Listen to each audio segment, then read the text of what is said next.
Hello friends, railway की पाठशाला पर आपका स्वागत है। दोस्तों, रेलवे की तरफ से बड़ी अपडेट यहां पर आ चुकी है। रेलवे में नॉर्मलाइजेशन रूल्स में बड़ा बदलाव यहां पर किया गया है और ऑफिशियल नोटिस रेलवे की तरफ से जारी किया जा चुका है। तो चलिए देखते हैं दोस्तों, नॉर्मलाइजेशन के ऊपर रेलवे की तरफ से क्या लेटेस्ट अपडेट यहां पर आया है। और दोस्तों, आप भी रेलवे भर्ती परीक्षा 2024 की तैयारी कर रहे हैं तो आपको दोस्तों रेलवे में प्रीवियस ईयर क्वेश्चंस के ऊपर ज्यादा से ज्यादा फोकस करना पड़ेगा, क्योंकि रेलवे में प्रीवियस ईयर क्वेश्चन पेपर बहुत बार यहाँ पर रिपीट होते हैं। तो आप दोस्तों इन 4 बुक्स की मदद से रेलवे में अपना जो सिलेबस है और प्रीवियस ईयर क्वेश्चन उनको यहाँ पर कवर कर सकते हैं।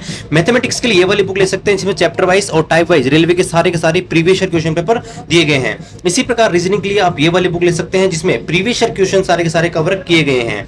जीके के लिए दोस्तों, जीके और सामान्य विज्ञान दोनों के लिए ये वाली बुक आप ले सकते हैं जिसमें प्रीवियस ईयर क्वेश्चन पेपर आपको मिल जाएंगे। और दोस्तों, फंडामेंटल आपके जो जीके है उसको आपको मजबूत बनानी है, एनसीईआरटी पर बेस ये वाली बुक यहां पर ले सकते हैं जिसमें जीके का संपूर्ण सिलेबस आपका एनसीईआरटी बेस यहां पर कंप्लीट किया गया है। और दोस्तों, वन लाइनर अप्रोच के साथ पूरा सिलेबस यहां पर कवर किया गया है। सारी जो बुक है उनका लिंक आपको वीडियो डिस्क्रिप्शन में मिल जाएगा, वहां से दोस्तों आप ऑनलाइन ऑर्डर कर सकते हैं या आपके नियर बाय बुक स्टोर से परचेज कर सकते हैं। तो यहाँ पर आप देखेंगे ये ऑफिशियल नोटिस है मिनिस्ट्री ऑफ रेलवे की तरफ से, अभी जस्ट थोड़ी देर पहले यहाँ पर वेबसाइट के ऊपर अपडेट किया गया है। और यहाँ पर आप देखेंगे तो recruitment various post in various level of 7 CPC, यानी कि ये जो रूल्स हैं सभी जो भर्ती हैं, चाहे एएलपी हो, टेक्नीशियन हो, आरपीएफ हो, जेई हो, ग्रुप डी हो, एनटीपीसी हो, सबके लिए यहाँ पर लागू यहाँ पर रहेगा। यहाँ पर आप देखेंगे notice on normalisation methodology for computer based test exam for all centralised employment notice, यानी जो रेलवे की सभी भर्ती प्रक्रिया हैं उनमें नॉर्मलाइजेशन का मेथड किस प्रकार का अपनाया जाएगा उसके संदर्भ में यहाँ पर बताया गया है। तो यहाँ पर आप देखिए दोस्तों, इसको पढ़ेंगे तो बताया गया है, it is notified for all the concern that following normalisation methodology for normalisation of score marks shall be followed by RRB for normalizing the row score on the candidate in the examination conducted in multiple shift for exam। तो यहाँ पर बताया गया है कि नीचे बताया गया है कि नॉर्मलाइजेशन का मेथड क्या रहेगा। जो भी यहाँ पर कैंडिडेट रेलवे के एग्जाम देंगे तो रो स्कोर जो रहेगा उसके आधार पर उनका नॉर्मलाइजेशन किया जाएगा। तो किस प्रकार से नॉर्मलाइजेशन किया जाएगा उसके बारे में बताया गया है। तो आगे बताया गया है, for this the RRB shall use percentile equivalence, तो इसके लिए परसेंटाइल मेथड यहाँ पर यूज किया जाएगा। पिछली बार दोस्तों रेलवे ने परसेंटाइल मेथड यहाँ पर यूज किया था। तो यहाँ पर देखिए पहले समझते हैं कि परसेंटाइल स्कोर क्या होता है। तो यहाँ पर देखिए बता रखा है परसेंटाइल स्कोर के बारे में, percentile score are score based on the relative performance of all those who appear in the examination, यानी कि जो भी आपके साथी सेम एग्जाम में जब बैठते हैं तो उनके रिलेटिव आपकी जो परफॉर्मेंस है वो उसको परसेंटाइल स्कोर यहाँ पर कहा जाता है। आगे बताया गया है, the marks obtain are transport into a scale ranging from 100 to 0 for each shift of examination, यानी कि आपकी जो प्रत्येक शिफ्ट होगी वहां पर जो भी आपका एग्जाम होगा तो जो भी आप मार्क्स प्राप्त करोगे उसको 100 से लेकर 0 तक यहाँ पर डिसाइड किया जाएगा, ट्रांसपोर्ट यहाँ पर किया जाएगा। The percentile score is not the same as the percentage of the marks obtain, percentage अलग होता है और परसेंटाइल अलग होता है, ये भी इन्होंने बताया है। आगे बता रखा है, the percentile score indicate the percentage of candidate they have scored equal और below that particular percentile in that examination. यहाँ पर देखिए परसेंटाइल स्कोर का मतलब ये है कि भाई कोई निश्चित कोई भी परसेंटेज है उससे ऊपर कितने परसेंट कैंडिडेट है और उससे नीचे कितने परसेंट कैंडिडेट है, यानी कि कोई भी स्कोर मान लीजिए 80% अगर आपका परसेंटाइल है, इसका मतलब ये है कि आपसे केवल 20% कैंडिडेट ही आपसे अबोव हैं। आप 80% कैंडिडेट हैं उनसे अबोव हो, केवल 20% लोग ही आपसे अधिक मार्क्स यहाँ पर प्राप्त करे हैं। और ये जो परसेंटाइल है 100 पर बेस यहाँ पर किया जाएगा।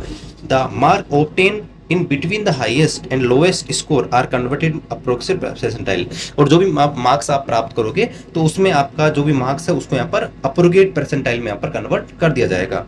और यहाँ पर देखिए बता रखा है, the percentile score will be normalize score for examination, यानी कि इसकी जो परसेंटाइल स्कोर होगा वही आपका नॉर्मलाइज स्कोर होगा, ये कोई रो स्कोर नहीं होगा।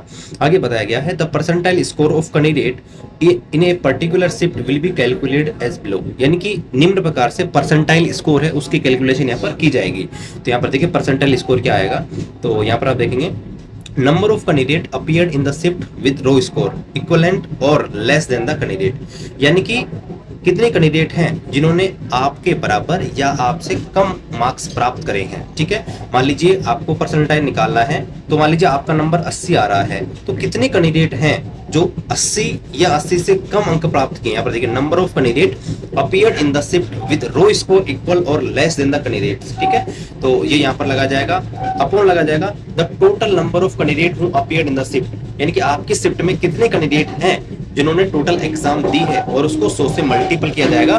तो इस प्रकार से दोस्तों आपका परसेंटाइल स्कोर यहाँ पर काउंट किया जाएगा। सपोज कीजिए मैं आपको एग्जांपल देता हूँ, उससे आप यहाँ पर क्लियर हो जाओगे। एक क्लास है जिसके अंदर 100 स्टूडेंट हैं और प्रत्येक स्टूडेंट इस हिसाब से नंबर प्राप्त करता है कि एक का 1 नंबर है, एक का 2, एक का 3, एक का 4, इस प्रकार से टोटल 100 जो कैंडिडेट हैं इस प्रकार से नंबर प्राप्त करते हैं। अब मान लीजिए कोई कैंडिडेट है जिसके अगर 90 मार्क्स प्राप्त आए हैं तो इसका मतलब है कि उसका परसेंटाइल 90 हो गया, यानी कि 89 कैंडिडेट जो हैं उससे नीचे हैं, केवल 10 लोग ही उससे ऊपर हैं, उसका परसेंटाइल स्कोर हो जाएगा 90।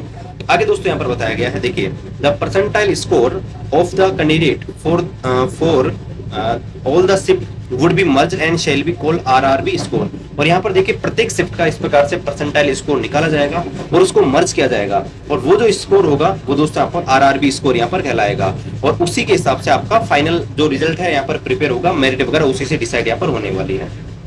आगे बताया गया the percentile score will be calculated up 5 decimal, यानी कि 5 दशमलव अंक तक आपका परसेंटाइल स्कोर यहाँ पर चलेगा, ठीक है, पॉइंट तक। यहाँ पर आगे बताया गया इन केस 2 और more candidate securing same percentile score their merit position shall be determined by age criteria। अगर कोई 2 कैंडिडेट है जिनका परसेंटाइल स्कोर सेम है तो यहाँ पर देखिए उनकी एज के हिसाब से डिसाइड किया जाएगा। जो भी यहाँ पर ओल्डर पर्सन होगा, जो उम्र में बड़ा होगा, उसे यहाँ पर प्राथमिकता दी जाएगी। अगर मान लीजिए एज भी सेम रही तो फिर दोस्तों यहाँ पर अल्फाबेट का यूज किया जाएगा। यहाँ पर देखिए A to Z, ठीक है, जो भी यहाँ पर इसका नाम पहले आएगा उसको यहाँ पर प्रायोरिटी यहाँ पर दी जाएगी। और आगे बताया गया है कि मिनिमम जो परसेंटेज है यहाँ पर आप देखिए मिनिमम परसेंटाइल मार्क्स जो है यहाँ पर अनरिजर्व के लिए 40%, ईडब्ल्यूएस के लिए 40%, ओबीसी के लिए 30%, एसटी के लिए 25% यहाँ पर बताया गया है। और यहाँ पर एक चीज और है कि एसटी 30% यहाँ पर होगा अगर लेवल 1 की एग्जाम हुई तो।